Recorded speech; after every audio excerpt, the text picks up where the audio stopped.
So the second step in the integrated learning system is reading. We're going to talk about developing your reading skills. Now, for most English students, this is one of the easiest and most common skills they develop, just because they read so much while they're studying English. So, while you're developing this skill, you're going to read the text, then you're going to read along with the audio, and you're going to read out loud to yourself. And while you're doing that, you can highlight the things that you want to study later. Because our goal in this step is not to learn the words you don't yet know or try to develop your pronunciation. So you simply highlight, mark those things, and later, when we get to the next steps, you know exactly what you need to focus on. So you're going to prepare yourself.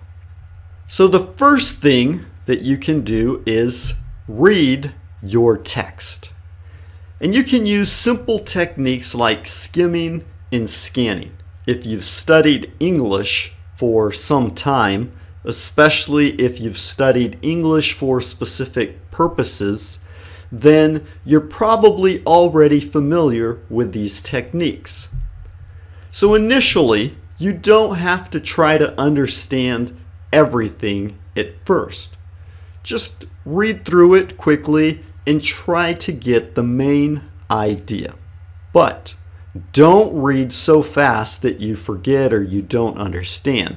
You want to read, but don't get frustrated if you don't understand it all. That's okay. You're going to come back and study what you don't yet know. So after you've read the text, you can go back through and dig deeper. Reread it 3 or 4 times, as many times as you need, just like when you were listening to the audio. As long as your comprehension improves each time you read it. So the first time you read it, you may understand 50 or 60%. The second time you read it, you may understand 80%. And then the third time you read it, you really didn't understand much more. Then go ahead and move on to the next steps in the process. Also, if the text is too big, that's okay. Just break it down into smaller chunks. You can focus on single sentences or paragraphs if you need to. You can take it step by step. You know how to eat an elephant, right? You take it and cut it down into smaller bite-sized pieces and you eat it one bite at a time. The same thing with your comprehension. There's no need to rush. Later, as your skills improve and develop, you can speed up the process. Finally, each time you read, evaluate your comprehension. How much did you understand? Just like when you were listening. Rate yourself and your comprehension on a scale of 0 to 10. 0 meaning you didn't understand anything, and a 10 meaning you understood everything. Okay? And as you read, remember to highlight the parts you don't understand.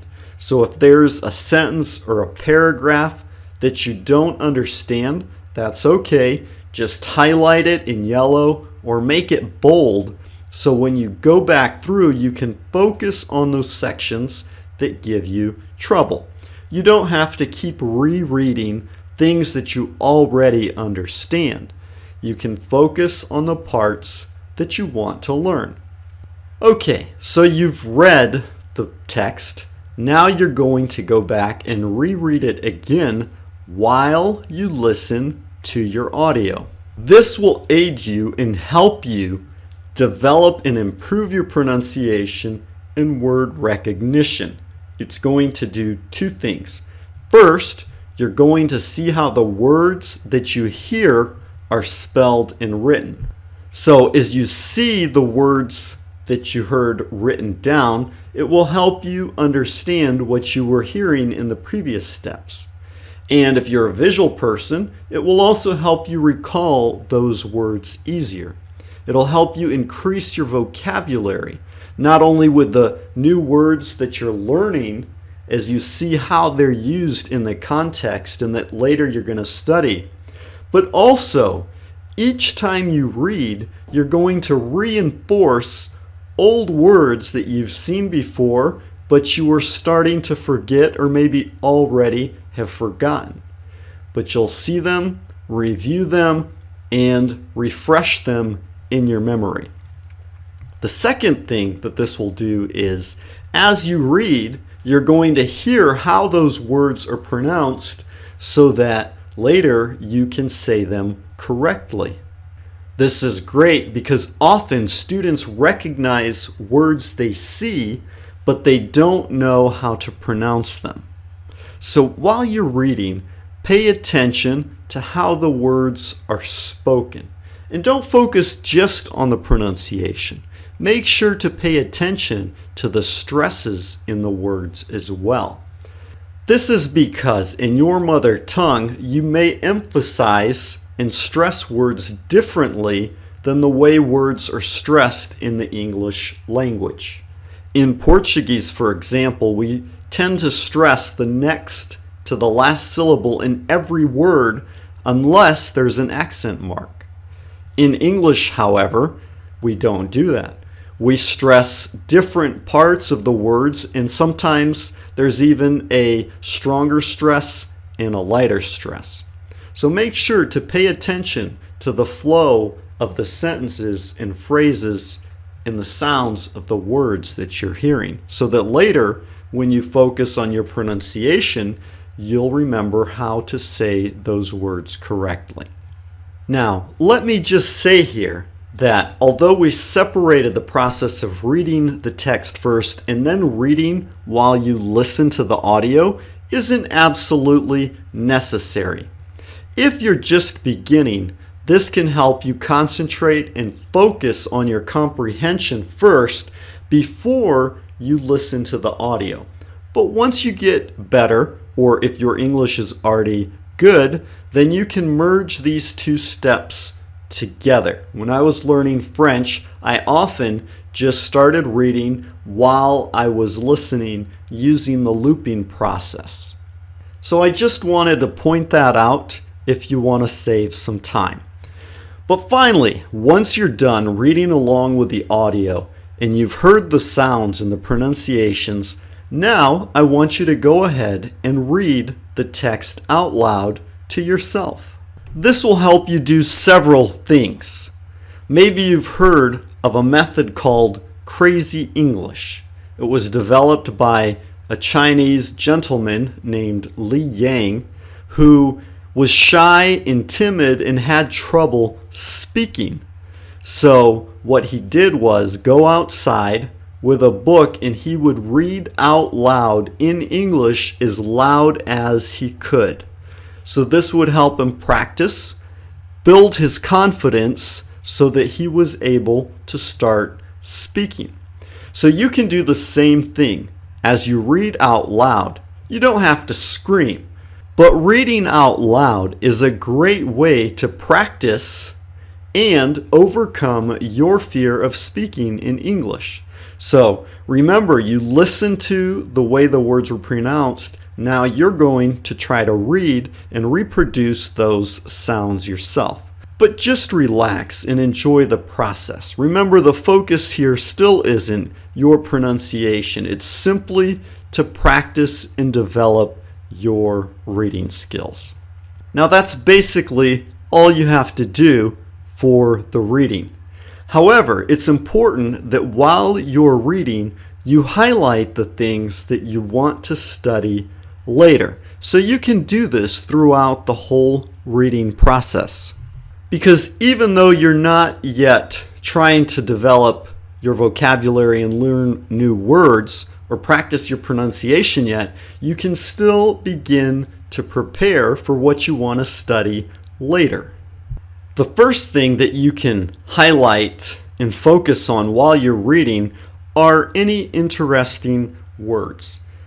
Now, when I started studying Portuguese and I was reading magazines, initially I just highlighted all the words I didn't know. But later, as I came back through and started learning French and improved this process and perfected it, I realized that there were different levels of words that I didn't know. So that's why I call these interesting words, words that you think are interesting and want to learn or review. These can be, first of all, words that you've never seen. Especially if you've just started learning the language, there's going to be many words that you're not familiar with. So when you see a word like this, you can simply make it bold. If there's a word that you've seen, but you don't really remember what it means, you know you've seen it before, but you can't remember the meaning, then italicize it. And then there are going to be words that you've seen, you know a meaning of the word, but in the context it seems to have a different meaning. This is common in any language where you look in the dictionary and see that a single word has many different meanings. So this will happen in English. This could be a word like bow, which you learned is something that you use to shoot an arrow, as in a bow and arrow. But in the context, you see that a girl is putting a bow in her hair, and that won't make sense because the bow is a decoration that she puts in her hair. So when you see words like this, you can simply underline them. Now this is what I used to do when I was learning French. You can change these around and use whatever formatting you think is best. But this is just to explain how I did it. So let me give you an example from the mini stories that we provide in the VIP English Club. Each story has different things that we focus on, like a vocabulary focus, a grammar focus, a pronunciation focus, an expression focus. So we highlight those so that when we're teaching, we know what to focus on, as well as the students know what they can focus on as well. So let me show you an example. So you can see that here we've highlighted the vocabulary words in bold. Now obviously in a live class, different students will recognize different words and not understand different words.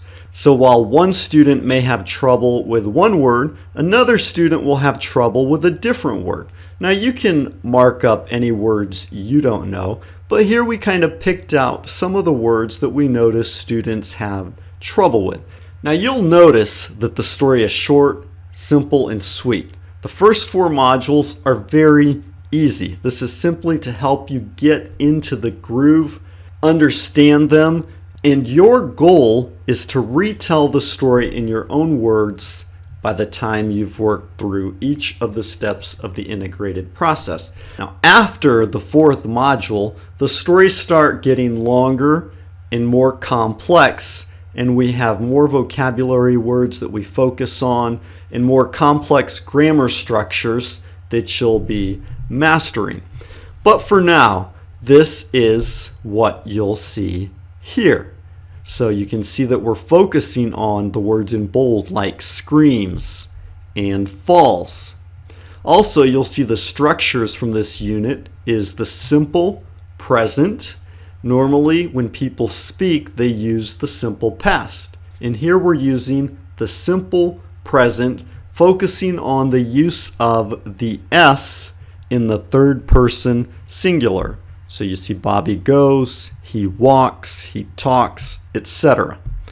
You see that in yellow we have the pronunciation focus, which is the long E sound. So we have words like Bobby, he, screams, everybody, me, and so on.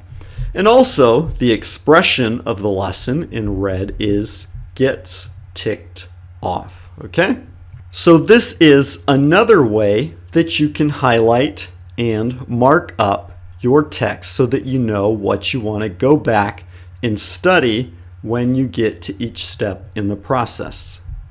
Okay, so continuing on, you saw that with the expressions, we made it bold and red. So if you see interesting idioms, expressions, phrases, phrasal verbs, filler phrases, jargon, things like that that you want to study later, you can reference it by highlighting it in red and making it bold. Also, you can highlight things that you want to focus on to improve your pronunciation. So if you see that a word seems to have a strange sound in the audio, then you can highlight it to remember to go back and study it later. These may be different spellings that have similar sounds, like the word sun and sun, sun the child and the sun in the sky. So you may see a word written that seems to have a strange spelling that you aren't familiar with, and you want to go back and see how that works. So you'll also see words that sound differently even though they have a similar spelling, like wound and wound. They're both spelled the same way, but the pronunciations are different. So if you see things like this that you aren't familiar with or seem strange or different, and you want to come back to study them later when you get to the pronunciation section, just mark those up as well. So while you're reading, you can analyze the sounds that you think you may have trouble saying and mark them up to practice later. These can be sounds that you don't know how to say, or words that seem to flow together without pauses as well. So anything that looks interesting that you think you might want to go back and study later, or that you don't understand, make sure to highlight it while you're reading and listening to your text. So if you have any questions or something wasn't clear, you can ask it in the comments, or if you have a story that you want to share about something that you've experienced while learning English, we'd love to hear it. Also, if you have a tip or resource that you think would be beneficial for other students, please go ahead and let them know in the comments below as well. And of course, feel free to share the video with your friends and families. We're really excited to have this opportunity to share this information and help as many people as we can. So thank you for helping us to spread the word. And with that, I'll leave you for this video. I look forward to seeing you in the next video, where we'll talk about how to increase your vocabulary. Bye-bye. See you then.